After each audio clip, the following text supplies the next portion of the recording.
2020. Yeah. Is this backlog going to be cleared anytime soon? And it takes five months to a year to get a claim back. And are the strike teams still intact in the VA? So I was on the VA committee when we were in the majority, and now we're in the minority. So there's less. And the former administration was of my party, so I had greater access to those guys. I would tell you this: the backlog was 5 years when I was there in 16 on the VA community. We put more money towards expediting that and streamlining that, reducing the backlog. And I'm talking about disability claims here. Right. Okay? So, but remember, we also passed the post 9/11 GI Bill. Right. We passed the Mission Act, which was empowering veterans to have a choice about their health care. Right. I wish you had more choice.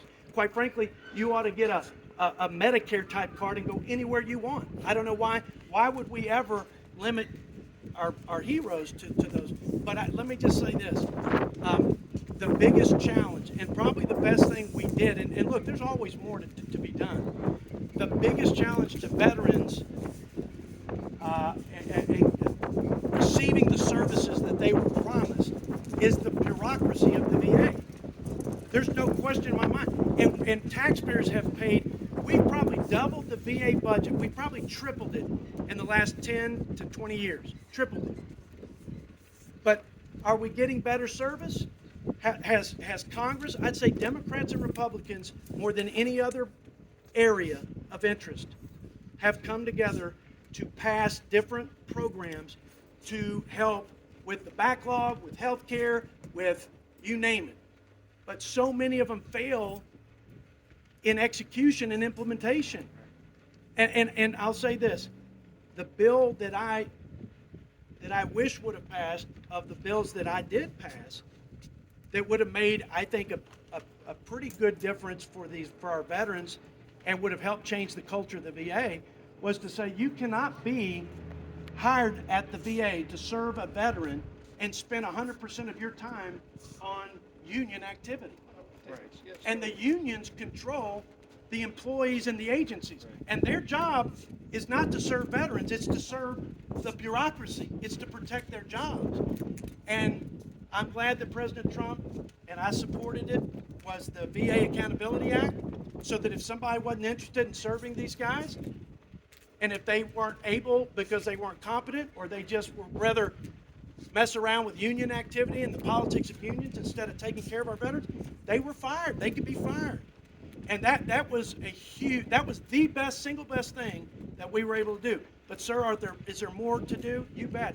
But riding herd on the VA to actually do the things that that the taxpayers have paid for, it is like pushing a rock up a hill. But you got to stay on them. That's the only, sadly enough, that's the only posture you can take in ever getting anything done. I appreciate your question. It's a real problem. Another one, sir. In 2022, this year, the VA payments will increase to 5.9%, though. That was good. Yeah, there's some good things. Yeah, thank you for saying that. Look, I could go through the list of things that either I worked on personally for disabled veterans and home ownership, and making sure we fit their homes with the things they need for a quality of life. I worked with Ro Khanna, who's a Democrat from California, to expand apprenticeship programs. I worked with Beto O'Rourke, who was my ranking member, to do some good things for veterans. What I'm telling you, though, is a unionized bureaucracy that has a monopoly over the services of veterans will never serve veterans the way they deserve to. That's why I say give them a card. Let them go anywhere they want. Let the businesses, let the hospitals compete for their business instead of trapping them in a bureaucracy that's not interested in doing that. I'm not saying everybody. I'm not saying there aren't good people there. But the system is I've never seen a monopoly that served its customers there. And I've never seen a bureaucracy monopoly union run that has ever done any good for the customer. And if we have to yell and stomp our feet and bang the table just to get the unionized VA bureaucracy just to follow through on what we passed, that is a broken system. Yep. Thank you, sir. You bet. Thank you for the questions. Yes, Is sir. our VA pulling people out of our medical facilities and putting them on board? I never heard that. I have not heard that. So I don't know if that's happening or not. We need help at the border, but we don't need to take resources away from taking care of our veterans and following through and delivering on our promises to our veterans. What I'm telling you is the federal government, under this administration, under this president, is not going to do anything of the sort.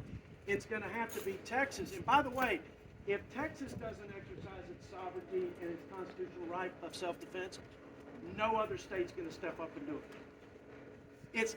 If Texas does, we might have other states along the border and elsewhere that will say, you know what? Now that I think about it, the federal government didn't create the sovereign states. It was the other way around. The states were willing to enter into the United States of America and this republic under certain conditions, and one of them was to receive protection for the common defense, and they've failed miserably on that. Any other questions?